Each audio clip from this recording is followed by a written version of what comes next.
What's up guys, this is Moritz here from Sectionster once again, and today we are going to be having a look at this social media video grid section right here.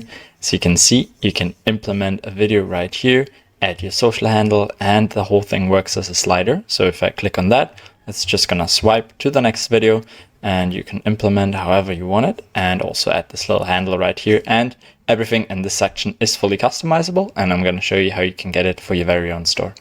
The first thing I did for that is that I headed on over to the Shopify app store where I got the Section Store app. It's a component library app with over 200 fully customizable components, non-subscription, and even after you installed one of our sections, you can always delete the app, so it's not going to slow down your store and still going to give you a nice performance and nice looking store as well, of course. All right, let's dive into the one section we're going to have a look at today. It's going to be that one. You can also design it that way. I'm going to show you how real quick. So like I said already, app itself is completely free, but this section does come with a one-time charge of $9. It means if you bought it once, you'll own it forever, and you're not going to have to need to hire an expensive developer. And at the end of the day, you still can customize that thing to your liking. So I think it's a lot of good benefits to be thinking about before you buy it. But yeah, after successfully getting the sectioner, head back to the My Sections area of the app, where you want to be adding the section you just installed to the theme you are using. In my case, it is the Dawn White theme, but it does work on every theme, so you don't have to worry about that. And then just simply open up the section in your theme editor right here. Already done that as well. And that is the one you saw in the beginning of the video. And the first thing I would like to show you is how you could add and delete new blocks. So if you want to add the section in the first place, you can just click on Add Section right here. Type in SS Video Grid. That is the one you just saw. So that is how the default would look like, but we're just going to continue with the one you saw in the beginning of the video, and I'm going to do some slight customization changes to that one. So yeah, like I said, let's have a look. Let's click on this video right here. Here you can see we can either pick a Shopify or YouTube video and decide if it's going to loop itself, autoplay. We can change the info color as well. Maybe we want to pick something with a bit more contrast. Instead of social handle, we're going to do tutorial YouTube, and here we can either link a page, product, or whatever you prefer actually. I'm just going to put a product right here so you can see that the link is actually active.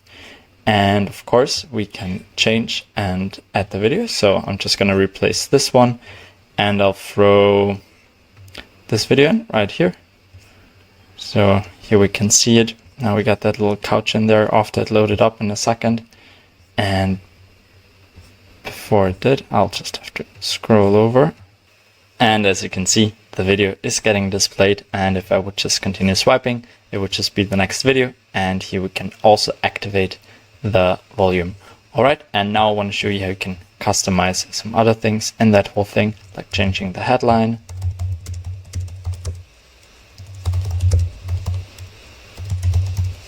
There we go. We could even use a custom font for that if we're not happy with that. Change the heading size. All the sizes are changeable, and of course the whole thing is fully responsive. So if I switch to mobile, it is looking really nice as well, because we built it mobile first. It's optimized for that especially. So yeah, that is definitely one thing you don't have to worry about. And if I scroll down a little bit, as you can see here, a bunch of other things we can change, but I'm not going to go into detail too much. We can change the slider gap, how many sliders we want to see per view on mobile and desktop, of course. And here the video ratio. So if I would switch to landscape right here, it would change it up to that. But I do think portrait looks nice on that one. And yeah, some more stuff we can do. And in the very bottom of the whole thing, we can change all the colors of this block right here. And I want to do some changes to that. Let's say I'm not happy how dark this is right now. I'm just going to switch it back to a bit more of a soft red tone. Yeah, let's try something like that. Maybe a bit more yellowish. Yeah, that's looking nice. And now, of course, I have to change all the colors so we get a good contrast. I'm just going to put really random colors right here. So don't be too picky right now if there are any design experts besides you. And here I want to change the arrow color as well. Put that one to orange too. And then also the pagination color is something we have to change. So I'm going to put that to black. And now it's looking fine. Yeah, this is looking good. Last thing I want to change is the playback of those little things right here. And this is going to be the slider background, if I'm not mistaken. And video content background. Let's switch that to that. Let's maybe just do black. Can be sure the contrast is going to be nice. Yeah. And I'll just open up my live version right here. Just click on view and have a look if all the changes we just did to our old section got successfully implemented, and it is looking nice. It is still fully functional. So if I swipe over here, you can see the videos are getting played. And that pretty much brings us to the end of this video. Hope you guys found that useful, and if you did, always feel free to leave a like and a follow, and peace out.